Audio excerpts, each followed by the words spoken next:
আউযুবিল্লাহ। আল্লাহ পাক রব্বুল আলামিন সূরা সফফের মধ্যে বলেন, ইয়া আইয়ুহাল্লাযীনা আমানু লিমা তাকুলুনা মা লা তাফআলুন। হে ইমানদারগণ, আল্লাহ তাআলা ডাক দিয়ে বলতেছে আমাদেরকে, হে ইমানদারগণ, লিমা তাকুলুন মা লা তাফআলুন, কেন তোমরা মানুষকে এমন কথা বলো যেই কথার উপর তোমরা নিজেরাই আমল করো না। এই জন্য উপদেশ যখন আমরা মানুষকে দিব তখন নিজের আগে আমল করার চেষ্টা করব, আমল করে করে মানুষকে উপদেশ দিব। যদি এমনটা না হয় তাহলে হাসরের ময়দানে নিজের জিহ্বা নিজে কাছে দ্বারা কাটতে হবে। নবীজি সাল্লাল্লাহু আলাইহি ওয়াসাল্লাম সামনে অগ্রসর হলেন। কিছু দূর যাওয়ার পরে তিনি সুঘ্রাণ পেলেন। জিবরাইল আমিনকে ডাক দিয়ে বলতেছে, কি ব্যাপার, কি সুন্দর সুঘ্রাণ, কিসের ঘ্রাণ এটা? জিবরাইল আমিন বলতেছে, ইয়া রাসূলুল্লাহ, ইয়া হাবিবাল্লাহ, এই ঘ্রাণটা হচ্ছে জান্নাতের ঘ্রাণ। বলে সুবহানাল্লাহ। কিছু দূর যাওয়ার পরে তিনি দেখতেছেন আবার দুর্গন্ধ। নবীজি বলতেছে, কি ব্যাপার, এই দুর্গন্ধ কিসের? জিবরাইল আমিন বলতেছে, ইয়া রাসূলুল্লাহ, ইয়া হাবিবাল্লাহ, এই দুর্গন্ধটা হচ্ছে জাহান্নামের দুর্গন্ধ। আল্লাহ নবী সাল্লাল্লাহু আলাইহি ওয়াসাল্লাম তখন বলেন, কি ব্যাপার, জাহান্নাম? জাহান্নাম এটা কেমন? কোথায় জাহান্নাম, কোথায় অবস্থিত? তখন জিবরাইল আমিন ডাক দিয়ে বলতেছে, ইয়া রাসূলুল্লাহ, ইন্না জাহান্নামা তাহতাল আরদিস সাবিআতি, নিশ্চয়ই জাহান্নাম এই জমিনের, দুনিয়ার জমিনের সপ্তম স্তরের নিচে অবস্থিত। জাহান্নাম কোথায় বলেন? আসমানে? না না, জাহান্নাম এই দুনিয়ার সপ্তম স্তরের নিচে অবস্থিত। আল্লাহ পাক রব্বুল আলামিন সূরা ফজরের মধ্যে বলেন, ওয়াজিআ ইয়াউমাইযিন বিজাহান্নাম, কাল কিয়ামতের ময়দানে আল্লাহ পাক রব্বুল আলামিন পাপিষ্ঠ ব্যক্তির সামনে জাহান্নামকে উপস্থিত করবেন। জাহান্নামের অবস্থা কেমন হবে, কেমন হবে?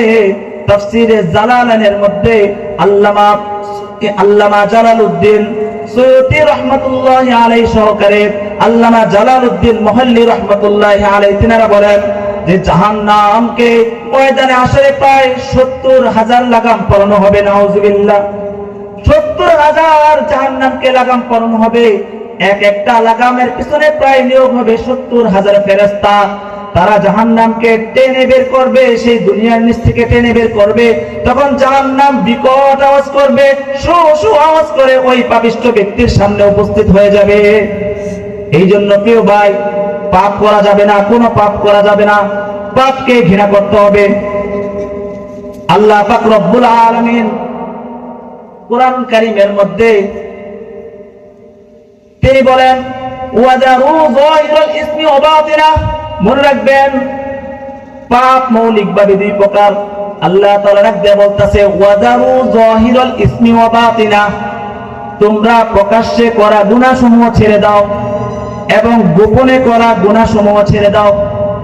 আল্লাহ পাক রব্বুল আলামিন অন্য এক আয়াতের মধ্যে বলেন, ওয়ালা তাকরাবুল ফাওয়াহিশা মা যাহারা মিনহা ওয়া মা বাতান, তোমরা প্রকাশ্যে অশ্লীলতা ছেড়ে দাও এবং গোপনে অশ্লীলতা ছেড়ে দাও।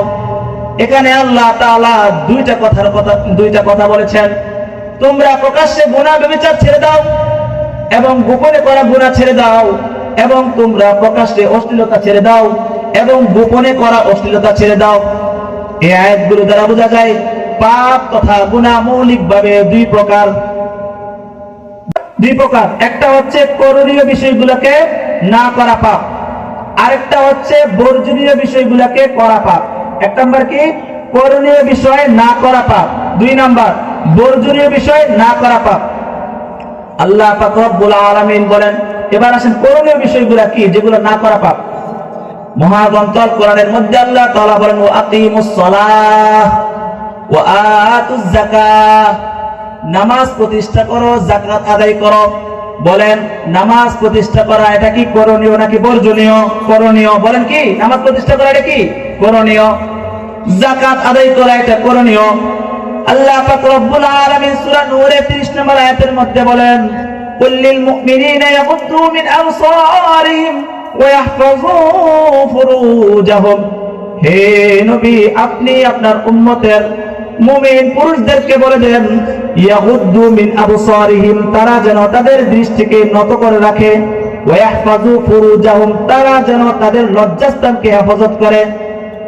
বুঝা গেছে লজ্জাস্থানের গুনাহ আছে, চোখের দৃষ্টির গুনাহ আছে। লজ্জাস্থানের গুনাহ, চোখের গুনাহ যদি একসাথে করা হয়, বড় গুনাহ কোনটা? লজ্জাস্থান। বড় গুনাহ কোনটা বলেন? লজ্জাস্থান। কিন্তু আল্লাহ তাআলা আগে বলেছেন ইয়াগুদ্দু মিন আবসারিহিম, চোখের গুনাহ, তারা যেন তাদের চোখকে, তাদের দৃষ্টিকে নিচের দিকে করে রাখে।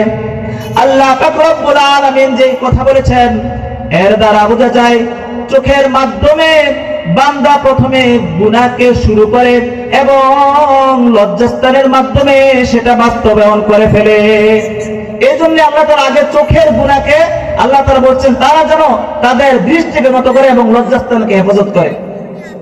আল্লাহর হাবিব সাল্লাল্লাহু আলাইহি ওয়াসাল্লাম বলেন, তোমাদের মধ্যে থেকে যারা নিজেদের লজ্জাস্থানকে হেফাজত করার জিম্মাদারি নেয়, যারা নিজেদের জবানের হেফাজত করার জিম্মাদারি নেবে, আমি নবীজি তাকে জান্নাতে নেওয়ার জিম্মাদারি নিয়ে নিলাম। বলেন সুবহানাল্লাহ। এরপরের আয়াতের মধ্যে সূরা নূরের 31 নম্বর আয়াতের মধ্যে আল্লাহ তাআলা বলেন, ওয়া কুল্লিল মুমিনাতি ইয়াগদুদনা মিন আবসারিহিন্না, হে নবী আপনি আপনার উম্মতের মুমিন নারীদেরকে বলে দেন, ইয়াগদুদনা, তারাও যেন তাদের দৃষ্টিকে নত করে, মিন আবসারিহিন্না, তারাও যেন তাদের লজ্জাস্থানকে হেফাজত করে।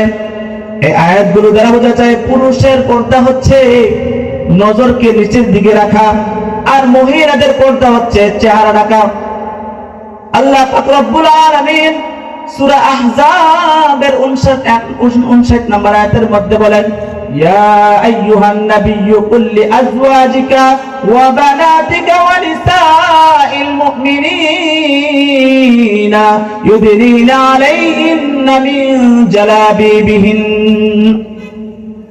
আল্লাহ পাক রব্বুল আলামিন নবীকে ডাক দিয়ে বলতেছে, ইয়া রাসূলুল্লাহ, ইয়া হাবিবাল্লাহ, আপনি আপনার বিবিদেরকে বলে দেন, আপনি আপনার কন্যাদেরকে বলে দেন, আপনি আপনার উম্মতের প্রত্যেকটা নারীদেরকে বলে দেন, ইদনিনা আলাইহিন্না মিন জালাবিবিহিন্না, তারা যেন তাদের কাপড়ের চাদরের একটা ক্রিয়াংশ নিজেদের চেহারার উপরে ফেলে দেয়, তারা যেন তাদের যে কাপড়টা আছে কাপড়ের একটা অংশ নিজেদের চেহারার উপরে ফেলে দেয়। যালিকা আদনা আইয়ুরফনা, এতে করে তাদেরকে খুব সহজে চেনা যাবে যে সে একজন পর্দাশীল নারী। ফালা ইউযাইন, এতে করে তাকে কোনো উত্তক্ত করা হবে না, তার সাথে আর কোনো ইফতিজিং করা হবে না। একজন পর্দাশীল নারী যখন সে হবে, যখন সে তার চেহারা রাখবে, তখন তার সাথে কোনো ইফতিজিং করা হবে না, তখন তাকে আর উত্তক্ত করা হবে না। কার বাণী বলেন? আল্লাহ তাআলার বাণী। এর দ্বারা বোঝা যায় পুরুষের পর্দা হচ্ছে নজর নিচের দিকে রাখা, মহিলাদের পর্দা হচ্ছে নজর নিচের দিকে রাখা, সাথে সাথে তাদের চেহারা ঢাকা। আল্লাহ তাআলা আমাদের সকল পুরুষ এবং নারীদেরকে এই পরিপূর্ণভাবে পর্দা করার তৌফিক দান করেন। সকলে বলেন আমিন। তিরমিজি শরীফের 1173 নম্বর হাদিসের মধ্যে নবী করিম সাল্লাল্লাহু আলাইহি ওয়াসাল্লাম বলেন, আল মারআতু আওরাতুন ইযা খারাজাত ইস্তাসফা শাইতান, যখন তোমাদের কোন মেয়ে লোকেরা নিজেদের ঘর থেকে বের হয়, তখন শয়তান অন্য অন্য পুরুষদের সামনে তাকে আরো মোহনীয় করে ফেলে, আরো আকর্ষণীয় করে তোলে। যখন কোন মেয়ে লোক ঘর থেকে বের হয়, তখন সাধারণ মানুষের উপরে শয়তান আকর্ষণ করে ফেলে, তাকে আরো আকর্ষণ সুশোভিত করে তোলে শয়তান। এই জন্য যুবক ভাইরা যারা আছেন, দেখবেন চেহারা ঢাকা ছাড়া যে সমস্ত নারীরা ঘর থেকে বের হয়, দেখলেই কেমন যেন একটা ভালো লাগে না, শয়তান তাকে সুশোভিত করে ফেলে। এই জন্য আমাদের উচিত পর্দা করা। বলেন পর্দা করা, নামাজ পড়া, এটা কি করণীয় না বর্জনীয়? করণীয়। এবার আসেন বর্জনীয় বিষয়, যেগুলা বর্জন না করাটা পাপ। আল্লাহ পাক রব্বুল আলামিন সূরা মাইদার 59 নম্বর আয়াতের মধ্যে বলেন, ইয়া আইয়ুহাল্লাযীনা আমানু ইন্নামাল খামরু ওয়াল মাইসিরু ওয়াল আনসাব ওয়াল আজলামু রিজসুম মিন আমালিশ শাইতান। আল্লাহ তাআলা বলতেছেন, হে ঈমানদারগণ, ইন্নামাল খামরু, নিশ্চয়ই মদ, ওয়াল মাইসিরু এবং জুয়া, ওয়াল আনসাব এবং দেব দেবীর পূজা করা, ওয়াল আজলাম, দেব দেবীর পূজা করা, মদ এবং জুয়া, বিবিচার সহকারে এই জাতীয় গুনাহগুলোকে আল্লাহ তাআলা কিভাবে ব্যাখ্যা করেন দেখেন, রিজসুম মিন আমালিশ শাইতান, এর প্রতিটাই হচ্ছে শয়তানের কাজ। মদ কাকে বলে? মদ যে সমস্ত পানীয় পান করলে নেশা সৃষ্টি হয়, যে সমস্ত বিষয় বস্তুগুলো পান করলে নেশা সৃষ্টি হয়, সেগুলোকেই মদ বলে। এখন বলবেন হুজুর বিড়ি সিগারেট এটা কি নেশা সৃষ্টি করে কিনা? এটার কথা তো বলে নাই। সূরা গাশিয়ার 6 নাম্বার এবং 7 নাম্বার আয়াতের মধ্যে আল্লাহ তাআলা বলেন, যেই সমস্ত কাজ, সূরা গাশিয়ার মধ্যে আল্লাহ তাআলা বলেন জাহান্নামের মধ্যে এমন একটা খাদ্য আছে, যেই খাদ্যের নাম হচ্ছে দরিয়া। লাইসা লাহুম তুআমুন ইল্লা মিন দরিয়া। জাহান্নামীদেরকে এমন একটা খাদ্য দিবেন আল্লাহ তাআলা, যেই খাদ্যের নাম হবে দরিয়া। বলে দরিয়া খাদ্যটা কেমন? লা ইউসমিনু ওয়া লা ইউগনি মিন জু। সেই দরিয়া খাদ্যটা হচ্ছে এমন, যেটা খাওয়ার ফলে মানুষের পেট ভরবে না এবং ক্ষুধা নিবারণ করবে না। মানুষের পেট ভরবে না এবং ক্ষুধা নিবারণ করবে না, সেই জাহান্নামের খাদ্যটা হচ্ছে দরিয়া। বুঝে থাকলে বলেন, দুনিয়ার মধ্যে এমন কিছু খাদ্য পাওয়া যায় যে খাদ্যটার দ্বারা মানুষের পেট ভরে না, ক্ষুধা নিবারণ করে না। এই খাদ্যগুলা জাহান্নামের খাদ্যের সাথে মিলে যায়।